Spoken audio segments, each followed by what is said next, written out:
മറ്റു പാർട്ടികളിൽ നിന്നൊക്കെ അച്ചാരം വാങ്ങിയിട്ട് ഇതിലേക്ക് നുഴഞ്ഞു കയറ്റിയ ആൾക്കാർ ഇപ്പോൾ ഈ പാർട്ടിയിലുണ്ട്. ഞാൻ വലിയ പ്രതീക്ഷയോടെ ഈ പാർട്ടിയിൽ വന്നത്. പക്ഷേ ഞാൻ മനസ്സിലാക്കുമ്പോൾ ഇതിൽ വന്നപ്പോൾ മറ്റു പാർട്ടിയില്ലാത്തതിനേക്കാൾ അധികാരമോഹികളും സ്ഥാനം താല്പര്യക്കാരും ഒക്കെയാണ് ഇതിനകത്തുള്ളത്. അല്ലാതെ നമുക്കിവിടെ ഒരിക്കലും ഈ പറയുന്നത് പോലെ പണം പിരിച്ച് ഒരു 10 ലക്ഷം രൂപയുടെ പ്രോഗ്രാം ഒരു 25 ലക്ഷം രൂപ പിരിക്കുക, അത് കുറേ പേര് കൈയിട്ട് വരാം, പരിപാടി നടക്കത്തില്ല. ആം ആദ്മി വിമത ഗ്രൂപ്പ് എന്നൊക്കെ പറഞ്ഞ് ഒരുപാട് പരിപാടികൾ നടക്കുന്നുണ്ട്. ഇപ്പം നമ്മളിപ്പോൾ അതൊന്നും ശ്രദ്ധിക്കാറില്ല. നമുക്ക് കൃത്യമായ പിന്തുണ നാഷണൽ കമ്മിറ്റിയിൽ നിന്നുണ്ട്.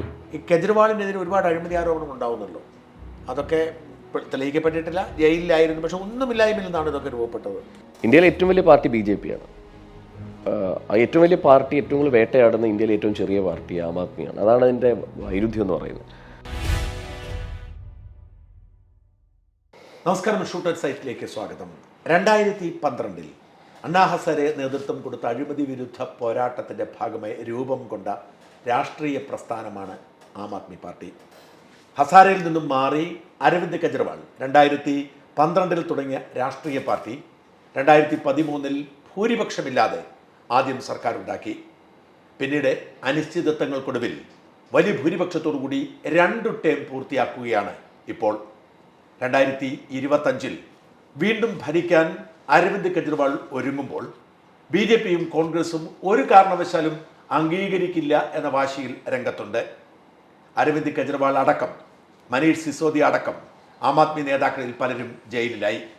EDയുടെയും CBIയുടെയും ഒക്കെ കേസിലെ പ്രതികളായി. കേരളത്തിൽ ആ കാലയളവിൽ തന്നെ ആം ആദ്മി രൂപം കൊണ്ടെങ്കിലും പിന്നീട് അത് ഏതാണ്ട് മന്ദീഭവിച്ചു പോയി. നീണ്ട ഒരു പതിറ്റാണ്ടിന് ശേഷം ആം ആദ്മി വീണ്ടും പതിയെ കേരളത്തിൽ ചുവട് വെച്ച് വരുന്നു. കൊല്ലം സ്വദേശിയും പൊതുപ്രവർത്തകനുമായ അഡ്വക്കേറ്റ് വിനോദ് മാത്യു വിൽസനാണ് ഇപ്പോൾ ആം ആദ്മി പാർട്ടിയുടെ കേരള സംസ്ഥാനത്തിൻ്റെ പ്രസിഡന്റ്. CR നീലകണ്ഠനെയും സാറ ജോസഫിനെയും PC സിറിയക്കിനെയും ഒക്കെ പരീക്ഷിച്ചതിന് ശേഷം ഒടുവിൽ വിനോദ് മാത്യു വിൽസണിലേക്ക് എത്തുമ്പോൾ എന്താണ് കേരളത്തിലെ ആം ആദ്മി പാർട്ടിക്ക് സംഭവിച്ചുകൊണ്ടിരിക്കുന്നത്? അതെവിടെ എത്തി നിൽക്കുന്നു? എന്താണ് അവരുടെ അജണ്ട? അവർ BJPയുടെ B ടീമാണ് എന്ന പഴയ ആരോപണം ഇപ്പോൾ അപ്രസക്തമാണെങ്കിലും എന്താണ് ആം ആദ്മി ലക്ഷ്യം വയ്ക്കുന്നത് തുടങ്ങിയ കാര്യങ്ങളിലൂടെ കേരളത്തിൽ ആം ആദ്മിയെക്കുറിച്ചുള്ള സംവാദം. നമസ്കാരം വിനോദ്. നമസ്കാരമുണ്ട്. വിനോദിനോട് എനിക്ക് ചോദിക്കാം, വിനോദ് ആം ആദ്മി പ്രവർത്തകനാകുന്നത് തുടക്കം മുതലുണ്ടോ, ഈ അടുത്ത കാലത്താണോ? ഇല്ല, ഞാൻ ആം ആദ്മിയുടെ ആ സമയത്ത് അങ്ങ് പറഞ്ഞതുപോലെ തന്നെ ആ മൂവ്മെൻറ്റ് ശ്രദ്ധിക്കുന്ന ഒരാളായിരുന്നു. സ്വാഭാവികമായിട്ടും നമ്മുടെ നിലവിലുള്ള രാഷ്ട്രീയ വ്യവസ്ഥയൊക്കെ മടുക്കുന്ന ഒരു ചെറുപ്പക്കാരനായിട്ട് തന്നെയാണ് ഞാനും ഇത്തരം പൊളിറ്റിക്സിനെ കണ്ടുകൊണ്ടിരുന്നത്. അപ്പോഴാണ് വളരെ എഡ്യൂക്കേറ്റഡ് ആയിട്ടുള്ള ഒരു വ്യക്തി പെട്ടെന്നൊരു സുപ്രഭാതത്തിൽ അദ്ദേഹത്തിൻ്റെ ആ മൂവ്മെൻറ്റുകൾ പതുക്കെ കയറി വന്ന് അഴിമതിക്കെതിരെ സന്ധിയില്ലാത്ത സമരം ചെയ്തു. അതൊരു സത്യത്തിൽ ഇന്ത്യയുടെ ചരിത്രത്തിൽ സമാനതകളില്ലാത്ത ഒരു രീതിയായിരുന്നു. ഒരു മൂവ്മെൻ്റായിട്ട് അവർ വന്ന് ചെറുപ്പക്കാർ, അദ്ദേഹത്തിൻ്റെ കൂടെയുള്ളവരെല്ലാം വെൽ എഡ്യൂക്കേറ്റഡ് ആണ്. അപ്പോൾ ആ മനുഷ്യർ, അതായത് നമുക്കറിയാം രാഷ്ട്രീയത്തിൽ ഗോഡ് ഫാദേഴ്സ് വേണം, അല്ലെങ്കിൽ രാഷ്ട്രീയത്തിൽ പാരമ്പര്യമുണ്ട്, ഒന്നുമില്ലാത്തൊരു മനുഷ്യൻ ഡൽഹി പോലൊരു സ്ഥലത്ത് വന്ന് ഷീലാ ദീക്ഷിത്തിനെ പോലെ കോൺഗ്രസിൻ്റെ അധികാരിയായ ഒരാളെ തോൽപ്പിച്ചുകൊണ്ട് വരുമ്പോൾ നമുക്കുണ്ടാകുന്ന ഒരു പ്രതീക്ഷയുണ്ട് പുതിയൊരു മൂവ്മെൻറ്റിൻ്റെ. അപ്പോൾ അന്ന് പോലും നമ്മളതിനെ ശ്രദ്ധിക്കുന്നു. കേരളത്തിൽ അങ്ങ് പറഞ്ഞതുപോലെ തന്നെ കേരളത്തിൽ ആ സമയത്ത് പാർട്ടിക്ക് വലിയ തോതിലുള്ള ഒരു വേവ് ഉണ്ടായിട്ടുണ്ട്. പക്ഷേ കാലക്രമേണ അത് മന്ദീഭവിച്ചു. നേതൃത്വം പല ഭിന്നിപ്പുകളുണ്ടായി, പല ഗ്രൂപ്പുകൾ ആം ആദ്മിയിൽ ഉദയം ചെയ്തു. അപ്പം അതിൻ്റെ ഭാഗമായിട്ടൊക്കെ ആണ്. പിന്നെ ഇപ്പോൾ തീർച്ചയായിട്ടും വിനോദ് അന്ന് ഒന്നും സജീവമല്ലായിരുന്നു. അല്ലല്ല, ഞാൻ ആം ആദ്മിയിൽ ശ്രീ അരവിന്ദ് കെജ്രിവാൾ എറണാകുളത്ത് വന്ന ഒരു പ്രോഗ്രാം നടന്നായിരുന്നു, PWL. അപ്പോൾ അതുമായി ബന്ധപ്പെട്ട് ഞാൻ അദ്ദേഹത്തിനെ കാണാൻ ജനം പോയ സമയത്താണ് അതുമായി ബന്ധപ്പെട്ട് ഞാനൊരു വീഡിയോ സോഷ്യൽ മീഡിയയിൽ ചെയ്തു. കാരണം ഒരു പുതിയ സ്പേസ് കേരളത്തിലുണ്ട് നമുക്കും അറിയാം. അപ്പോൾ ആ വീഡിയോ ഭയങ്കരമായിട്ട് റീച്ച് ആവുകയും അങ്ങനെയാണ് എനിക്ക് ആം ആദ്മിയിൽ നിന്ന് എന്നെ കോൺടാക്ട് ചെയ്യുന്നത്. അങ്ങനെ ആദ്യം എന്നെ വെക്കുന്നത് ആം ആദ്മിയുടെ സ്പോക്സ് പേഴ്സണായിട്ടാണ്, സംസാരിക്കാൻ വേണ്ടിയിട്ടാണ്. ഞാൻ പറഞ്ഞു റെഡി, കാരണം എനിക്ക് അത്തരം ഒരു പൊളിറ്റിക്സ് ഇഷ്ടമാണ്. അപ്പോൾ അങ്ങനെയാണ് ഞാൻ ഇതിൽ സജീവമായിട്ട് വരുന്നത്. അതിനുശേഷം ഇലക്ഷൻ, അന്ന് കേരളത്തിൽ ഉപതെരഞ്ഞെടുപ്പുകൾ നടക്കുകയാണ് പഞ്ചായത്തിൽ. അപ്പോൾ അന്ന് പാർട്ടി ഫ്രീസ് ചെയ്യപ്പെട്ട സമയമാണ്, പാർട്ടി കമ്മിറ്റികളില്ല. അപ്പോൾ ആ സമയത്ത് തന്നെ ഇലക്ഷൻ ഇൻചാർജായിട്ട് അപ്പോയിൻറ്റ് ചെയ്തു ഒരു വർഷം, ഒരു 6-7 മാസം. അതിനുശേഷമാണ് പ്രസിഡൻ്റായിട്ട് വെക്കുന്നത്. അപ്പോൾ ആം ആദ്മി പാർട്ടിയിൽ ഒരു നേതാവാകുക എന്ന ആഗ്രഹത്തോടൊന്നും വന്നല്ല? ഒരിക്കലുമല്ല, യാദൃശ്ചികമായി സംഭവിച്ചതാണ്. ഈ പ്രസിഡന്റ് സ്ഥാനവും എന്നിലേക്ക് യാദൃശ്ചികമായി വന്നതാണ്. എനിക്ക് തോന്നുന്നു കേരളത്തിൽ കേരളത്തിൽ ആ സമയത്ത് അവരൊരു റഫറൻഡം നടത്തിയായിരുന്നു. കേരളത്തിൽ നാഷണൽ ലെവലിൽ നിന്ന് അതിൻ്റെ സെക്രട്ടറിമാർക്ക് വന്നിട്ട് കേരളത്തിൽ ചുമതലയുള്ളവർ വന്നിട്ട് കേരളത്തിലുടനീളം പഴയ ആം ആദ്മിക്കാരൊക്കെ ഉണ്ട്. അവരെല്ലാം ഐക്യകണ്ഠേന വിനോദ് മാത്യു വിൽസനെ പ്രസിഡന്റ് ആക്കണം എന്ന് അവരാവശ്യപ്പെട്ടിരുന്നു. അങ്ങനെയാണ് എൻ്റെ പേര് മുകളിലേക്ക് പോകുന്നതും. അങ്ങനെ എന്നോട് ചോദിച്ചപ്പോഴും സത്യസന്ധമായിട്ട് ഞാൻ പറഞ്ഞത് എനിക്കെൻ്റെ പ്രൊഫഷനുണ്ട്, അപ്പം എനിക്കത് വിട്ട് കളയാൻ കഴിയില്ല. ഞാനിപ്പോഴും ഇന്നും ഈ സെക്കൻഡ് സാറ്റർഡേയും അദാലത്ത് പോയിട്ടാണ് ഞാൻ വരുന്നത്. കാരണം എൻ്റെ വരുമാനം എന്ന് പറയുന്നത്, ഞാൻ അന്ന് പറഞ്ഞിരുന്നു, വരുമാനം രാഷ്ട്രീയത്തിൽ നിന്നുണ്ടാക്കുക എന്ന് പറയുന്നത് വലിയ ബുദ്ധിമുട്ടുള്ള ഒരാളാണ് ബേസിക്കലി. അപ്പോൾ ആ പ്രൊഫഷനിലുണ്ട്, അതുകൊണ്ട് പാർട്ടിക്ക് വേണ്ടി സംസാരിക്കാൻ ഇഷ്ടമാണ്. എന്നെ ഒരു സെക്കൻഡ് തേർഡ് പൊസിഷനിലൊക്കെ ചെയ്താൽ മതി എന്ന് പറഞ്ഞതാണ്. പക്ഷേ അവർ സ്നേഹത്തോടെ എന്നിട്ട് അത് തന്നു. ഞാനത് ഒരു ദൈവിക ഒരു സാധനമായിട്ട് തന്നെ ഞാൻ കാണുന്നു. എന്താണ് വിനോദിന്റെ പശ്ചാത്തലം, രാഷ്ട്രീയ പശ്ചാത്തലം, എന്തെങ്കിലും രാഷ്ട്രീയ പശ്ചാത്തലം? ഞാൻ ലോ കോളേജിൽ പഠിക്കുമ്പോൾ KSUവിലായിരുന്നു. KSUവിൽ 3 ടേം ഇലക്ഷനിൽ മത്സരിക്കുകയൊക്കെ ചെയ്ത ആളാണ്. വളരെ സജീവമായിട്ട് KSU രാഷ്ട്രീയം. തൃശ്ശൂർ ഗവൺമെൻറ് ലോ കോളേജായിരുന്നു. ശ്രീ VT ബൽറാമൊക്കെ എൻ്റെ സമകാലികനായിരുന്നു കോളേജിൽ. ഞാൻ 5 ഇയർ ഓടി, അദ്ദേഹം 3 ഇയർ ആയിരുന്നു. അത് കഴിഞ്ഞ് ഞാൻ പിന്നെ വളരെ പെട്ടെന്ന് അന്ന് കേരളത്തിൽ മലയാള മനോരമയുടെ FM സ്റ്റാർട്ട് ചെയ്ത സമയമാണ്, റേഡിയോ മാംഗോ. അപ്പം ഞാനൊരു 8ാം സെമസ്റ്റർ ആയപ്പോഴത്തേനും എനിക്ക് അവിടെ നിന്ന് ഇൻ്റർവ്യൂവിൽ റേഡിയോ ജോക്കിയായിട്ട് കിട്ടി. അങ്ങനെ ഞാൻ റേഡിയോയിലോട്ട് ഷിഫ്റ്റ് ചെയ്തു. 2 വർഷം ഞാൻ വർക്ക് ചെയ്തു റേഡിയോ ജോക്കിയായിട്ട് മലയാള മനോരമയുടെ മാംഗോ. അന്ന് കേരളത്തിൽ ആദ്യത്തെ FM, ഈ സ്വകാര്യ FM സ്റ്റേഷൻ തുടങ്ങുന്നവരാണ്. അങ്ങനെ 2 വർഷത്തോളം അതിൽ നിന്നു. അപ്പോൾ എൻ്റെ കൂട്ടുകാരൊക്കെ ഗൗണും കോട്ടുമൊക്കെ ഇട്ട ഫോട്ടോസൊക്കെ എടുത്ത് തുടങ്ങി. അപ്പോൾ എനിക്ക് അതിലേക്ക് തന്നെ വരണം. അങ്ങനെയാണ് ഞാനത് റിസൈൻ ചെയ്ത് 2009 എൻറോൾ ചെയ്തു, പ്രാക്ടീസ് സ്റ്റാർട്ട് ചെയ്തു. പ്രാക്ടീസ് തുടങ്ങുന്നത് പ്രതാപേന്ദ്രൻ സാറിൻ്റെ കൂടെയാണ്. നമ്മുടെ വിസ്മയ കേസൊക്കെ ചെയ്ത സാറിൻ്റെ കൊല്ലത്ത് സാറിൻ്റെ കൂടെ. അത് കഴിഞ്ഞ് P. ബസന്ത് എന്ന് പറഞ്ഞ അദ്ദേഹത്തിൻ്റെ ക്രിമിനൽ സൈഡാണ് പ്രാക്ടീസ് ചെയ്തത്. അങ്ങനെ 6 വർഷം. കൈക്കോടതിയിൽ അല്ലല്ല, ബസന്ത് സാറ് കൊല്ലത്ത് തന്നെയുള്ള P. ബസന്ത് മരിച്ചുപോയി. അപ്പോൾ പ്രാക്ടീസ് ചെയ്ത് 6 വർഷം ഞാൻ ജൂനിയറായിട്ട് പ്രാക്ടീസ് ചെയ്തു. 2016 ഇൻഡിപെൻഡൻ്റ് ആയിട്ട് പറയണം. അത് കൊല്ലത്താണ്. ഒരു പൊളിറ്റിക്കൽ ആക്ടിവിറ്റി ഇല്ല, വളരെ സജീവമായിട്ട് പ്രൊഫഷൻ മാത്രം നോക്കി പോകുന്ന സാഹചര്യമായിരുന്നു. ഒരു വിട്ടു. അതല്ല, ഈ റേഡിയോയിലോട്ട് വന്നപ്പോൾ തന്നെ പൊളിറ്റിക്സ് ഒക്കെ വിട്ടു. റേഡിയോ വിട്ടതിന് ശേഷം പിന്നെ ജേർണലിസത്തിലേക്ക് നോക്കി? ഇല്ല, പ്രൊഫഷൻ, അതായത് ഈ വക്കീൽ പണി ഇഷ്ടമായതുകൊണ്ട് അത് റിസൈൻ ചെയ്ത് വന്നതാണ്. അപ്പോൾ വക്കീൽ പണി തരക്കേടില്ലാതെ പോകുമ്പോഴാണ് ഈ ഇത്തരം ഇടപെടലിലേക്ക് വരുന്നത്. അപ്പോഴാണ് നമ്മൾ ഇതിനൊപ്പം ഇപ്പം പറഞ്ഞില്ല, നമ്മൾ കാണുന്ന, നമ്മളെ സ്പർശിക്കുന്ന ചില വിഷയങ്ങൾ സംസാരിക്കാൻ നമുക്ക് വളരെ ഇഷ്ടമാണ്. അപ്പോഴാണ് എൻ്റെ സുഹൃത്ത് ഫോക്സൈ മീഡിയ എന്ന് പറയുന്ന എൻ്റെ ഒരു സുഹൃത്തുണ്ട്. അവൻ ഈ വെഡ്ഡിങ് സ്റ്റുഡിയോ ഒക്കെ ചെയ്യുന്ന പയ്യനാണ്. അപ്പോൾ അവൻ പറഞ്ഞു, ചേട്ടാ റെഗുലറായിട്ട് ഞാൻ വീഡിയോ എടുത്തു തരാം. അങ്ങനെയാണ് ആ വീഡിയോ റെഗുലറായിട്ട് എടുക്കാൻ തുടങ്ങുന്നത്. ആ വീഡിയോ പല ആൾക്കാരും കാണുന്നു. പല വിഷയം, ഞാൻ എന്നെ ടച്ച് ചെയ്യുന്ന വിഷയങ്ങൾ സംസാരിക്കും.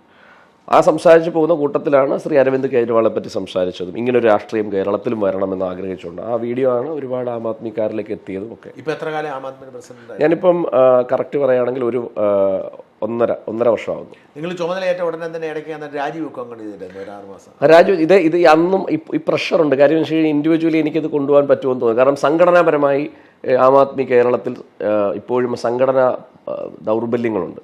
അപ്പോൾ അതെല്ലാം സെറ്റ് ചെയ്തുകൊണ്ട് പോകാൻ കഴിയാമോ എന്നുള്ളൊരു ബുദ്ധിമുട്ട് വന്നു. സാഹചര്യം എനിക്ക് രണ്ടും കൂടെ കൊണ്ടുപോകാൻ പറ്റത്തില്ല എന്ന്. അപ്പം സ്വാഭാവികമായിട്ട് ഞാൻ രാജിവെച്ചു. പക്ഷേ സന്ദീപ് പതക്കായിരുന്നു അന്നത്തെ, ഇപ്പോഴും അദ്ദേഹം പാർട്ടിയുടെ നാഷണൽ ഓർഗനൈസിംഗ് സെക്രട്ടറിയാണ്. അദ്ദേഹം പറഞ്ഞു, രാജി സ്വീകരിക്കാൻ കഴിയില്ല നിങ്ങൾക്ക്. ഞാൻ പറഞ്ഞപ്പോൾ വർക്കിംഗ് അറേഞ്ച്മെൻറ്റ്. അങ്ങനെയാണ് പാർട്ടിക്ക് സോൺ വൈസ് തിരിച്ചു. മറ്റേത് ഞാൻ ഒറ്റ പ്രസിഡൻ്റാണ്, ബാക്കി സെക്രട്ടറിമാരൊക്കെയാണ്, വൈസ് പ്രസിഡന്റ്മാരാണ്. അപ്പോൾ ഇത് 4 സോണാക്കി സോൺ ചാർജുകൾ കൊടുത്തു. സെക്രട്ടറിമാർക്കോ? അല്ലല്ല, വൈസ് പ്രസിഡന്റ്മാർക്ക് സോൺ ഇപ്പം വർക്കിംഗ്, അതുപോലെ ഒരു വർക്കിംഗ് പ്രസിഡന്റിനെ പാർട്ടി വെച്ചു. സെലിൻ ഫിലിപ്പ് എന്ന് പറഞ്ഞ കോട്ടയത്തുള്ള ഒരു മാഡമാണ്, കോളേജ് അധ്യാപകർ, റിട്ടയർ ചെയ്ത വ്യക്തിയാണ്. അവരാണ് വർക്കിംഗ് പ്രസിഡന്റ്. പിന്നെ സോൺ അടിസ്ഥാനത്തിൽ 3 ജില്ലകൾ വെച്ച് സോൺ ചെയ്തു. അപ്പം എന്താ പറയുക, ഇപ്പം 4 സോണുണ്ട്. അപ്പം 4 സോൺ പ്രകാരം ഉള്ള വർക്ക് നടക്കുന്നു. അപ്പോൾ സംഘടനാപരമായി എനിക്ക് വലിയ ശ്രദ്ധ കൊടുക്കേണ്ടതായിട്ട് വരുന്നില്ല. പൊളിറ്റിക്കൽ വിഷയങ്ങളാണ് എനിക്ക് താല്പര്യം.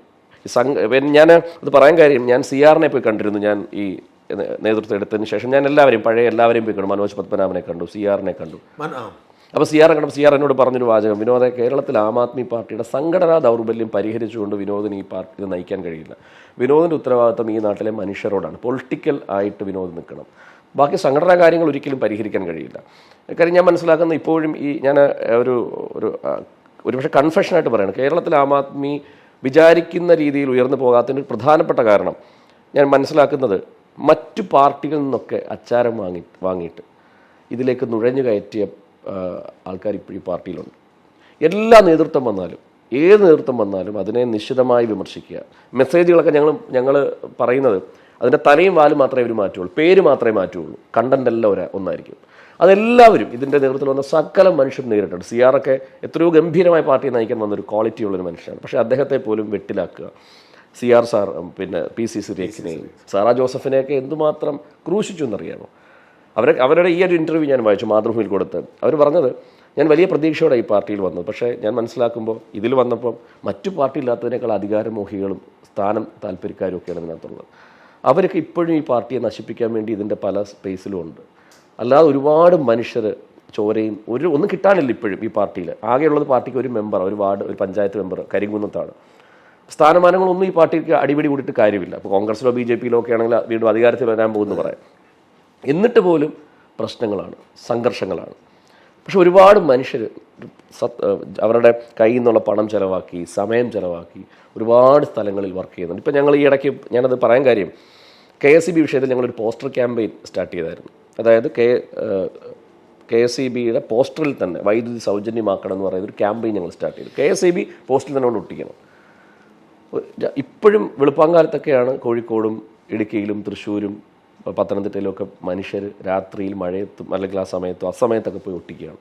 അപ്പോൾ അവരുടെ ആ താല്പര്യത്തെ നമുക്ക് കാണാനിരിക്കാൻ കഴിയില്ല. അങ്ങനെ താല്പര്യത്തോടെ സംഘടിപ്പിച്ചെടുത്തൊരു ഇതാക്കി കൊണ്ടുപോകാൻ പറ്റുന്നില്ല. സംഘടിപ്പിക്കാത്തതിൻ്റെ കാര്യം എന്ന് വെച്ച് കഴിഞ്ഞാൽ സംഘടനാപരമായ ദൗർബല്യം ഇപ്പോഴും ആ ഓർഗനൈസിങ് സംവിധാനത്തിൻ്റെ പൂർണ്ണതയിലേക്ക് വന്നിട്ടില്ല. അപ്പോൾ അതിൻ്റേതായ പോരായ്മകളുണ്ട്. പക്ഷേ എന്നാൽ പോലും ഈ പാർട്ടിയെ സ്നേഹിക്കുന്ന അനുഭാവങ്ങൾ ഒരുപാട് മനുഷ്യരുടെ പുറത്തുണ്ട്. ഇത് വരണം എന്ന് ആഗ്രഹിക്കും. ഇപ്പം ഞങ്ങൾ ന്യൂസ് പേപ്പർ ചലഞ്ച് വയനാടിന് വേണ്ടി നടത്തി. ഒരു ഉദാഹരണമാണ്. ന്യൂസ് പേപ്പർ നടത്തിയ സമയത്ത് അത് യൂത്ത് കോൺഗ്രസും അത് ഡിക്ലെയർ ചെയ്തു. അവർക്ക് വലിയ സ്വീകാര്യത പത്രമാധ്യമങ്ങൾ കിട്ടി, ആം ആദ്മി കിട്ടിയില്ല. അപ്പം ഞങ്ങളാണ് ന്യൂസ് പേപ്പർ ആദ്യം ഡിക്ലെയർ ചെയ്യുന്നത്. ഞാൻ ആലപ്പുഴ വെച്ചായിരുന്നു കുറച്ച് പത്രങ്ങൾ, ന്യൂസ് പേപ്പറുകൾ വീടുകളിൽ പോയി കളക്ട് ചെയ്തിട്ട് ആ പണം വയനാടിലേക്ക്, അതൊരു പൊളിറ്റിക്കൽ ആക്ടിവിറ്റി കൂടിയാണ്. പ്രവർത്തകർക്ക് പ്രവർത്തിക്കാൻ കഴിയുന്ന, അല്ലെ അവർക്കൊരു ആക്ടിവിറ്റി കൊടുക്കുകയും കൂടിയാണ്. അപ്പോൾ ഒരു വീട്ടിൽ ചെന്ന സമയത്ത്, പിറവത്താണ്, ഒരു വീട്ടിൽ ചെന്ന സമയത്ത് ഞങ്ങളുടെ സ്റ്റേറ്റ് സെക്രട്ടറി പോയ സമയത്ത് അവർ പറഞ്ഞത്, ഈ മാഡം പത്രം ഞങ്ങൾ കൊടുത്തുപോയി. തൊട്ട് മുമ്പ് മറ്റൊരു പാർട്ടിക്കാർ വന്ന് പത്രം എടുത്തുകൊണ്ട് പോയി.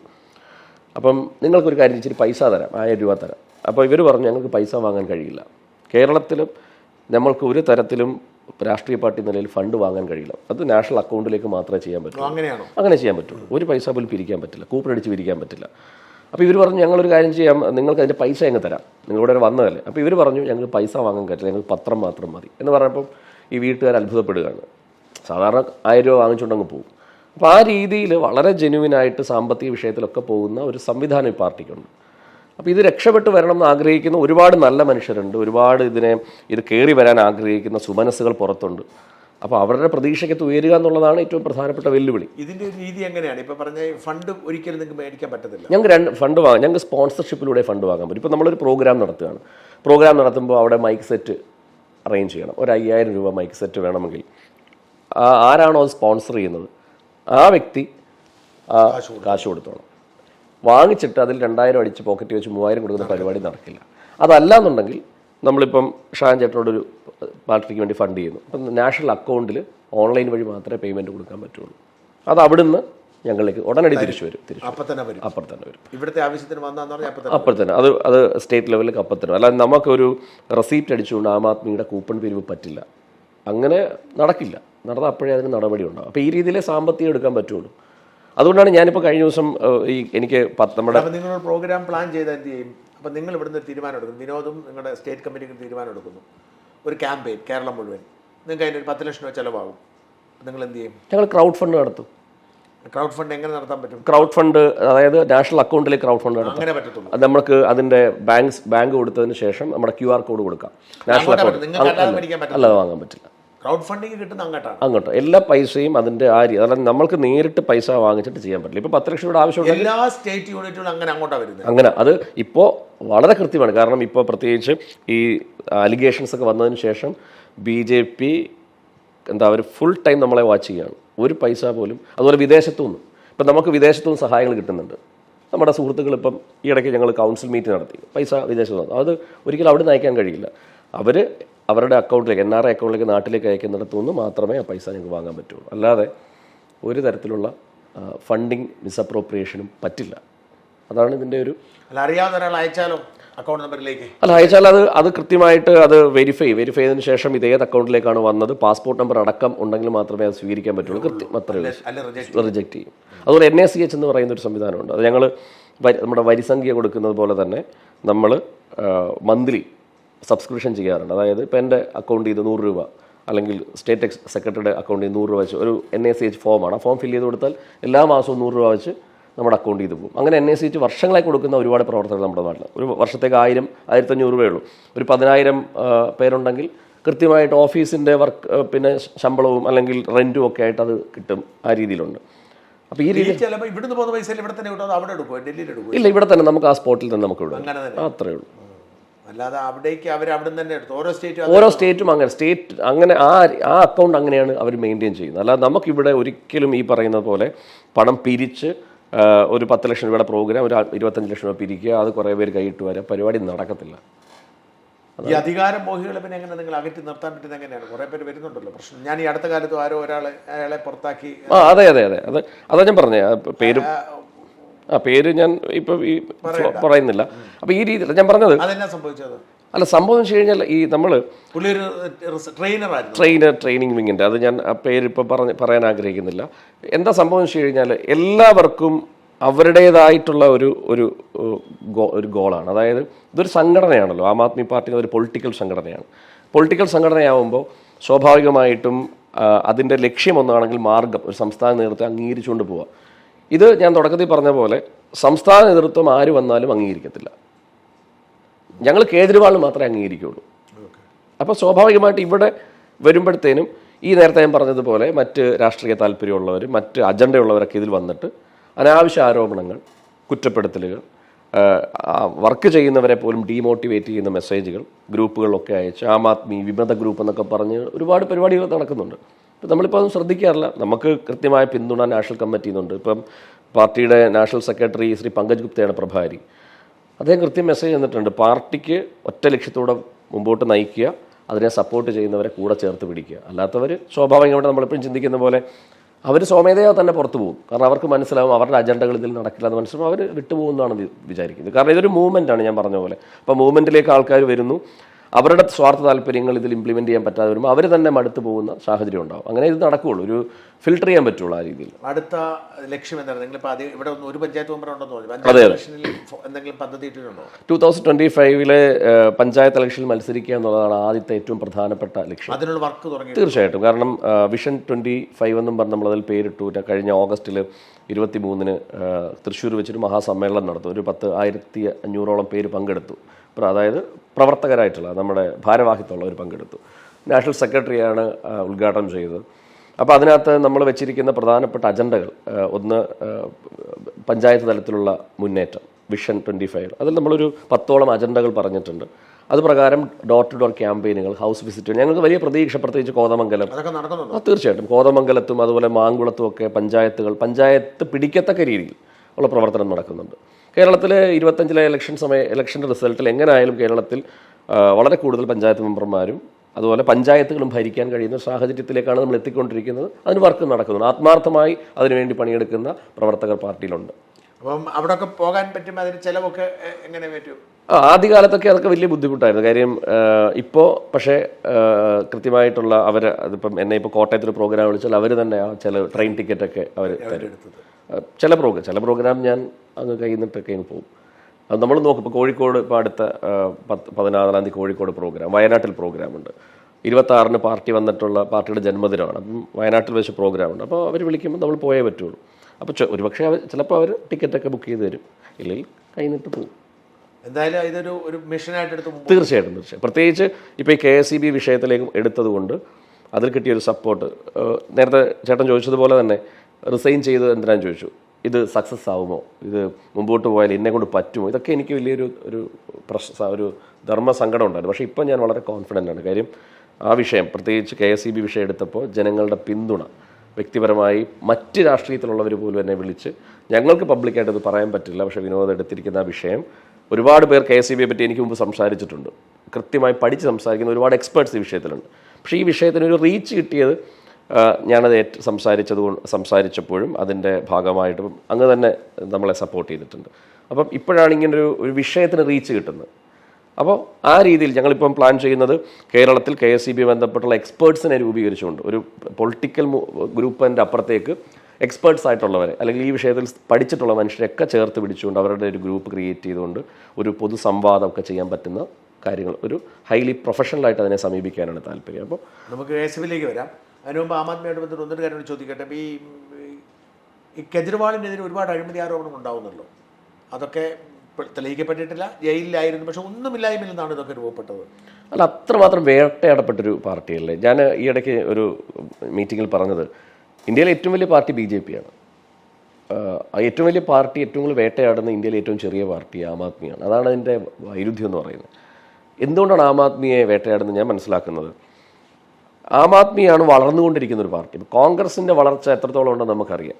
അവർ ഭിന്നിച്ചു മാറുന്നു, പലരും പല പാർട്ടിയിലോട്ട് പോകുന്നു. പക്ഷേ ആം ആദ്മി പാർട്ടി അങ്ങ് ഒരു മുതിർന്ന മാധ്യമപ്രവർത്തനം കൂടിയാണ്, മനസ്സിലാവുന്നത്.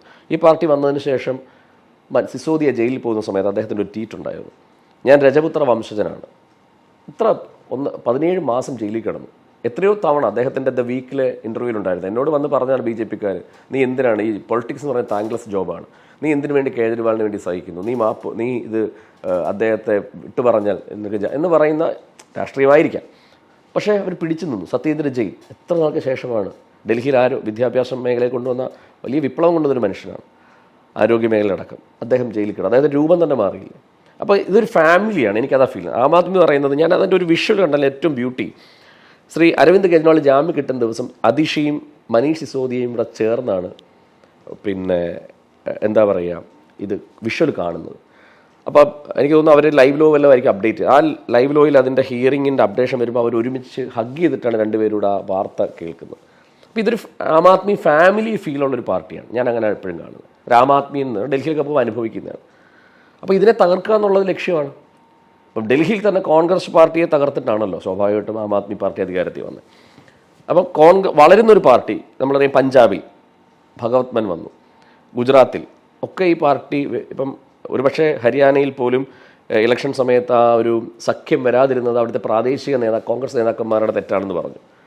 അപ്പോൾ ആ രീതിയിൽ വളരുന്ന ഒരു പാർട്ടി എന്ന നിലയിൽ അതിനെ നശിപ്പിക്കുക എന്നുള്ളത് BJPയുടെ ഒരു താല്പര്യമാണ്. BJPക്കെതിരെ അറ്റാക്ക് ചെയ്യുന്നൊരു പാർട്ടിയാണ്. എത്രയോ ഉദാഹരണങ്ങൾ നമുക്കറിയാം. BJP ഇലക്ഷൻ സമയത്ത് നരേന്ദ്രമോദി 75 വയസ്സിൻ്റെ ഒരു കണ്ടൻഷൻ കൊണ്ടുവന്നത് അദ്ദേഹമാണ്.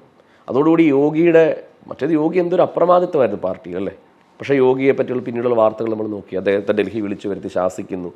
അപ്പോൾ UPയിലൊക്കെ ആ ഒരു പാർട്ടിക്ക്, ആം ആദ്മി പാർട്ടിക്ക് MPമാരെ കിട്ടിയില്ലെങ്കിലും ഇന്ത്യ സഖ്യത്തിന് മുമ്പോട്ടുള്ള ഒരു വേഗത കൂട്ടിയതിൽ കേജ്രിവാളിന് ഒരു നിർണായക പങ്കുണ്ട് എന്ന് എല്ലാവരും സമ്മതിക്കുന്നതാണ്.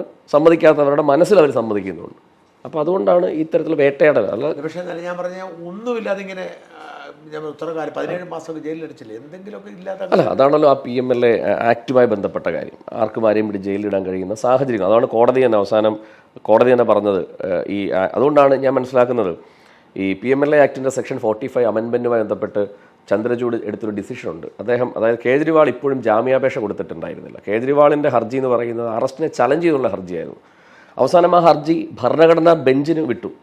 ഇപ്പോഴും അതിൽ തീരുമാനമായിട്ടില്ല. ഭരണഘടനാ ബെഞ്ചിന് എന്താണ് ഭരണഘടനാ ബെഞ്ചിന് വിട്ടതിൻ്റെ ഉദ്ദേശം ഞാൻ മനസ്സിലാക്കുന്നത്, ഇന്ത്യയിൽ ഒരു വിഷയം റൈറ്റ് ടു ലൈഫിനെ പറ്റിയാണെങ്കിൽ, അല്ലെങ്കിൽ റൈറ്റ് ടു ഇക്വാളിറ്റി, ഫണ്ടമെൻ്റൽ റൈറ്റുമായി ബന്ധപ്പെട്ടാണെങ്കിൽ വിശാലമായൊരു ബെഞ്ച് തീരുമാനിക്കട്ടെ എന്ന് പറയുന്നത് വളരെ നിർണായകമായ ചില വിഷയങ്ങളിൽ മാത്രം. ശബരിമല വിഷയത്തിൽ അങ്ങനെ സംഭവിച്ചിട്ടുണ്ട്, ബാബറി മസ്ജിദ് വിഷയത്തിൽ സംഭവിച്ചിട്ടുണ്ട്. അപ്പോൾ അതിനുശേഷം ഇദ്ദേഹത്തിൻ്റെ ഈ ഹർജി അത് കേജ്രിവാളിന് വേണ്ടി മാത്രം ഉണ്ടായ ഹർജിയല്ല. ഒരു പൊളിറ്റിക്കൽ പദവിയിൽ ഒരു പാർട്ടി വന്നു കഴിഞ്ഞാൽ എതിർപക്ഷം നിൽക്കുന്നവരെയൊക്കെ ഈ പറയുന്ന ഒരു ആക്ടിൻ്റെ സെക്ഷൻ ഉപയോഗിച്ച് വേട്ടയാടാൻ കഴിയുന്നതിനെ ചോദ്യം ചെയ്യണം എന്ന് കേജ്രിവാൾ വിചാരിക്കുന്നു. ആ ചോദ്യത്തെ ഇന്ത്യയുടെ വിശാലമായ ഭരണഘടനാ ബെഞ്ചിലേക്ക് വിടുന്നു എന്ന് പറയുന്നത് തന്നെ ഒരു ഇന്ത്യയുടെ നിയമചരിത്രത്തിൽ ഒരു സുപ്രധാന വിധിയായിട്ട് അതിൻ്റെ ജഡ്ജ്മെൻറ്റ് വരാൻ സാധ്യതയുണ്ട്. അപ്പോൾ ആ രീതിയിലൊരു പോരാട്ടമല്ലേ അദ്ദേഹം നടത്തി, അല്ലാതെ അത് കേജ്രിവാളിന് വേണ്ടി ഒരു പോരാട്ടമാണെന്ന് എനിക്ക് തോന്നുന്നില്ല.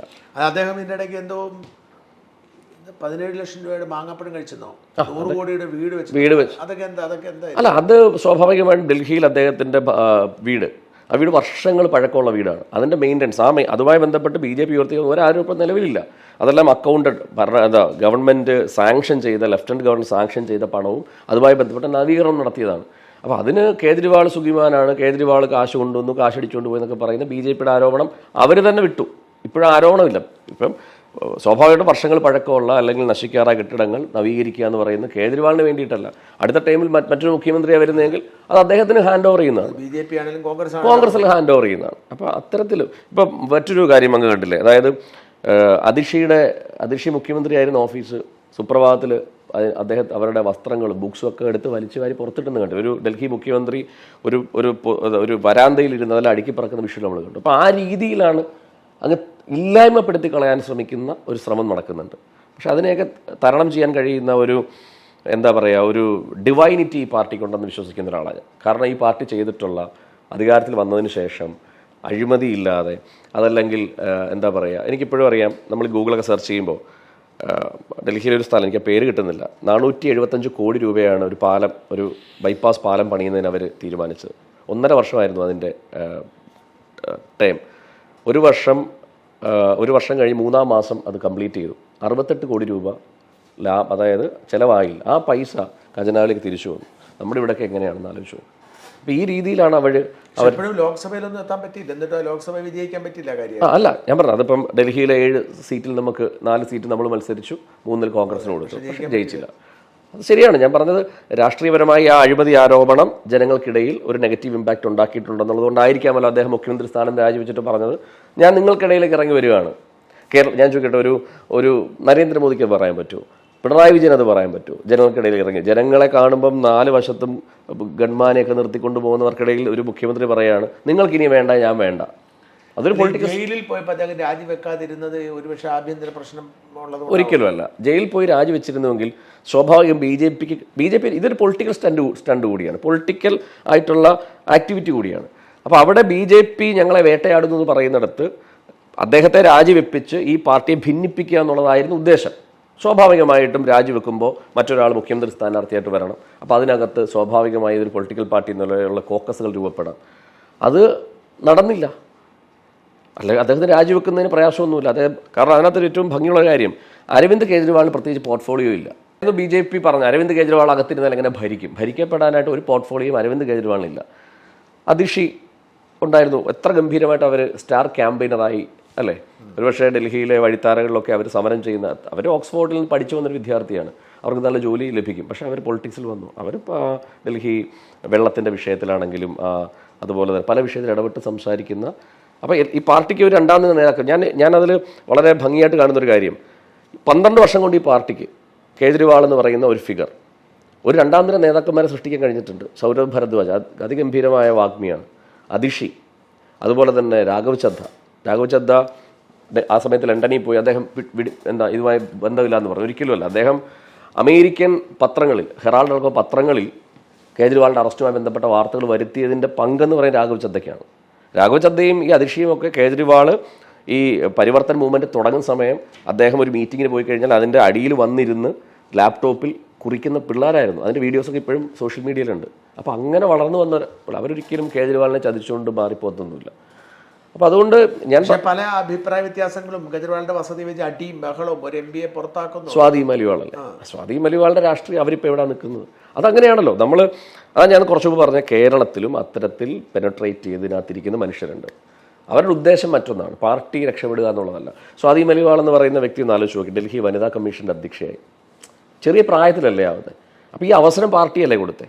അപ്പോൾ പെട്ടെന്ന് അതിഷിയുടെ ഒരു ഉദയം ഒരു പക്ഷേ സ്വാതിക്ക് ഇഷ്ടപ്പെട്ട് കാണാൻ സാധ്യതയില്ലായിരിക്കും. ഇതൊക്കെ ആയിരിക്കും എൻ്റെ രാഷ്ട്രീയം, ഞാൻ മനസ്സിലാക്കുന്നത് അങ്ങനെയാണ്. അപ്പോൾ അതങ്ങനെയാണല്ലോ. ഇപ്പം ഞാൻ കേരളത്തിൻ്റെ ആം ആദ്മിയുടെ സ്റ്റേറ്റ് പ്രസിഡൻ്റാണ്. നാളെ എന്നെക്കാളും യോഗ്യനായ ഒരാൾ വരുമ്പോൾ ഞാൻ അയാൾക്ക് പിന്തുണ കൊടുക്കുക എന്നുള്ളതാണ് മിനിമം മര്യാദ. അല്ലാതെ പിന്നെ അവനെ പണിയുക, അവനെ തകർക്കുക എന്നുള്ളതല്ല. അപ്പോൾ അത്തരം പൊളിറ്റിക്സിനോടാണ് നമുക്ക് താല്പര്യം. ഇപ്പം ആം ആദ്മി പാർട്ടിയെ നയിക്കാൻ വിനോദിനേക്കാളും നേതൃത്വ ഗുണമുള്ള ഒരാൾ വന്നാൽ, എന്നോട് പറഞ്ഞാൽ, അപ്പോഴേ ബാറ്റിനെടുത്ത് കൈ കൊടുത്തിട്ട് ഞാൻ മാറിയുടെ സൈഡിൽ നിൽക്കും. നമ്മൾ കേരളത്തിലെ പല നേതാക്കന്മാരും പാർട്ടിയിലോട്ട് വരാൻ ആഗ്രഹിക്കുന്ന ചർച്ചകൾ ഒരു സമയത്തൊക്കെ നമ്മൾ താല്പര്യപ്പെട്ടിട്ടുണ്ടായിരുന്നു. അങ്ങനെയുള്ള നേതാക്കന്മാർ ആം ആദ്മി പാർട്ടിയിലേക്ക് വന്നാൽ അപ്പോഴേ ഇത് ഒഴിഞ്ഞ് കൈ കൊടുത്തിട്ട് അവരുടെ കൂടെ നിൽക്കും. അന്നേരം ഗുണമെന്ന് വെച്ച് കഴിഞ്ഞാൽ അവർക്ക് ഉള്ള സ്വാധീനം പാർട്ടിക്കാണ് കിട്ടുന്നത്, നമുക്കുമാണ് കിട്ടുന്നത്. ഈ മനോജ് പത്മനാഭൻ ആദ്യത്തെ പ്രസിഡന്റ് അല്ല, അതെ മനോജ് പത്മനാഭൻ. അദ്ദേഹമൊക്കെ പിന്നെ ഇപ്പം ഇല്ലേ? ഞാൻ അദ്ദേഹത്തൊക്കെ പോയി കണ്ടതാണ്. അദ്ദേഹം എന്താ പറയുക, ഇപ്പോൾ ഒരു കൊച്ചിയിലൊരു IT ഫേം നടത്തുകയാണ്, ഒരുപാട് എംപ്ലോയീസ് ഉള്ള ഒരു വലിയ ഫേം നടത്തുകയാണ്. ഞാൻ അദ്ദേഹത്തെ പോയി കണ്ടു. ഇല്ലില്ല, അദ്ദേഹത്തെ ഒരുപാട് തിരിച്ചു വിളിച്ച ആളാണ്, അങ്ങ് വരണം. ഒരിക്കലും വരില്ല, മടുത്തിട്ട് പോയതാണ്. കാരണം അത്രമാത്രം വേട്ടയാടപ്പെട്ടിട്ടുണ്ട്. ഇവരൊക്കെ വന്നില്ലേ, അതായത് ഇവരൊക്കെ വന്നത് ഞാൻ വന്നതുപോലെ തന്നെ ഒരു വലിയ പ്രതീക്ഷയോടെ വന്നത്. ഇത് ഭയങ്കരമായിട്ടുള്ള ഒരു ആൾക്കാരെ അംഗീകരിക്കുന്ന കുറേ, ശരിയാണ് ഭൂരിപക്ഷം, പക്ഷേ കുറേ മനുഷ്യർ അങ്ങനെയല്ല. കാരണം പേഴ്സണൽ വേട്ടയാടലുകൾ എന്ന് പറയുന്നത് ഇപ്പോൾ അങ്ങേക്കറിയാം, അങ്ങ് എന്ന് പറയുന്നത് ഇതുമാത്രം പക്ഷേ പിടിച്ചു നിന്ന് എന്തുകൊണ്ടാണ്? പിടിച്ചു നിന്നെന്ന് പറയുന്നത് ഒന്ന് ആ ഒരു വിൽ പവർ, അതിന് തഴക്കവും പഴക്കവും. പക്ഷേ ഇതൊന്നും ഇല്ലാത്ത മനുഷ്യരാണ് സാറാ ജോസഫൊക്കെ വന്നത്. അവരെ വട്ടം കൂടി ആക്രമിക്കുമ്പോൾ അവർ കളഞ്ഞിട്ട് പോകുക എന്നുള്ളതാണ്. അത് തന്നെ ഇപ്പോഴും തുടരുന്ന കുറേ ആൾക്കാർ ഇപ്പോഴും ഈ പാർട്ടിയിലുണ്ട്. ഈ പാർട്ടി രക്ഷപ്പെടരുത്. ഈ പാർട്ടി രക്ഷപ്പെട്ടാൽ മറ്റുള്ളവരുടെ സ്പേസ് പോകുമെന്ന് വിശ്വസിച്ച് അതിലിൻ്റെ അച്ചാരം വാങ്ങി ഇതിൽ വന്നിരിക്കുന്ന മനുഷ്യരുണ്ട്. അത് നമുക്കറിയാം. അവർ വിട്ടവരുണ്ട്. പല മെസ്സേജുകളും അങ്ങനെ ഗ്രൂപ്പിൽ നിന്ന് പോകാറുണ്ട്. പക്ഷെ എന്ത് ചെയ്യാൻ പറ്റും? പൊളിറ്റിക്സ്. നമുക്കിപ്പോൾ എല്ലാവരെയും ചക്ക തുന്നി നോക്കിയിട്ടൊന്നും എടുക്കാൻ കഴിയില്ല. നോക്കാം എവിടെ വരെ പോകുന്നുള്ളത്. എന്തായാലും ആം ആദ്മിക്ക് എല്ലാ ആശംസകളും ഞാൻ നൽകുന്നു. തീർച്ചയായിട്ടും തീർച്ചയായിട്ടും ഞങ്ങളുടെ KSEB വിഷയത്തിലൊക്കെ ചേട്ടൻ എല്ലാ വിഷയവും ആം ആദ്മിയോട് എനിക്ക് വെക്കാല്. കാരണം ഞാൻ എപ്പോഴും എന്നോട് ഈ സംഘപരിവാറുകാർക്കുള്ള വലിയ എതിർപ്പ് ഞാൻ ആം ആദ്മി പിന്തുണയ്ക്കുന്നതാണ്. അതിൻ്റെ ഒരു വാസ്തവത്തിൽ എനിക്കിതുവരെ ഇവർ ഈ പറഞ്ഞിരിക്കുന്ന ആരോപണങ്ങൾക്കൊന്നും വിശ്വസനീയമായ തെളിവുകൾ കാണാൻ പറ്റിയിട്ടില്ല. കേജ്രിവാളിനെതിരെയോ, കാരണം ആരോപണം ആർക്കെതിരെ ഉണ്ടാക്കാം. എനിക്കെതിരെ എന്തെല്ലാം കഥകൾ പറയാം. ഞാൻ ചങ്ക് വിരിച്ച് വെല്ലുവിളിക്കുന്നു, കൊണ്ടുപോകാൻ തെളിവെന്ന് പറഞ്ഞാൽ ആരും കൊണ്ടുവരുന്നില്ല. മുസ്ലിം വിരോധിയാന്ന് പറഞ്ഞു. ഞാൻ ഏതെങ്കിലും ഇസ്ലാമിൻ്റെ ആരെങ്കിലും മുസ്ലിമിനെ എന്തെങ്കിലും പറഞ്ഞു? ഇല്ല, ഒന്നുമില്ല, പറയുവാണ്. കാണിക്കടാൻ ചോദിക്കുമ്പോൾ നിൻ്റെ എല്ലാ വാർത്തകളും എവിടെ? ഇല്ല. അപ്പോൾ ഇന്നിപ്പോൾ ഇതായിട്ട് ഒരു പത്രത്തിൻ്റെ 2 പേര് ഡിഫമേഷൻ കേസ് ശിക്ഷിച്ചിരിക്കും. പക്ഷെ മറുനാടിനെ ശിക്ഷിച്ചിട്ടില്ല. കള്ള കേസെടുക്കുന്നതേ ഉള്ളൂ. അപ്പം അതുകൊണ്ടാണ് ഞാൻ ആം ആദ്മിയെ പിന്തുണയ്ക്കുന്നത്. ഈ രാജ്യദ്രോഹം വരെയാണ് പലരും ആരോപിച്ചിരുന്നത്. ഖലിസ്ഥാനിൽ നിന്ന് ഫണ്ട്. പക്ഷേ കേസ് പോലും എടുത്തില്ലെന്ന് ഓർമ്മ. ഞാൻ അവരോട് ചോദിച്ചു, നിങ്ങളുടെ സർക്കാർ ശരിയല്ലല്ലോ, കാരണം കേസെടുക്കണ്ടേ? ഇത്രയും ഗൗരവമേറെ കുറ്റകൃത്യം ചെയ്തിട്ട് നിങ്ങൾ കേസെടുക്കാത്ത, നിങ്ങൾ വഴിയെ പോകുന്ന എല്ലാം കേസെടുക്കുന്നത്. അത്രേ ഉള്ളൂ. എനിക്കും ഒരു പ്രതീക്ഷ മാറ്റം എന്നതുകൊണ്ടാണ് ഞാൻ പിന്തുണയ്ക്കുന്നത്. ഞാൻ ഒരുപക്ഷെ പൂർണ്ണമായും പിന്തുണച്ചിട്ട് ഒരേ രാഷ്ട്രീയ പാർട്ടി ആം ആദ്മി മാത്രമായിരിക്കും. എനിക്കങ്ങനെ വിമർശിക്കേണ്ടതായിട്ടൊന്നും തോന്നിയിട്ടില്ല. ഞാൻ വിമർശിക്കേണ്ടി വരുമെന്ന് കരുതിയിരുന്നൊരു കാലമുണ്ട്. അതായത് എൻ്റെ പ്രതീക്ഷ മുഴുവൻ കേജ്രിവാളിന് പകരം ഭാര്യ മുഖ്യമന്ത്രിയാവുന്നായിരുന്നു. തീർച്ചയായും അങ്ങനെയൊക്കെ ഒരു വാർത്ത വന്നിരുന്നു. അപ്പം ഞാൻ വിമർശിക്കാൻ കാത്തിരിക്കും, പക്ഷേ സംഭവിച്ചില്ല.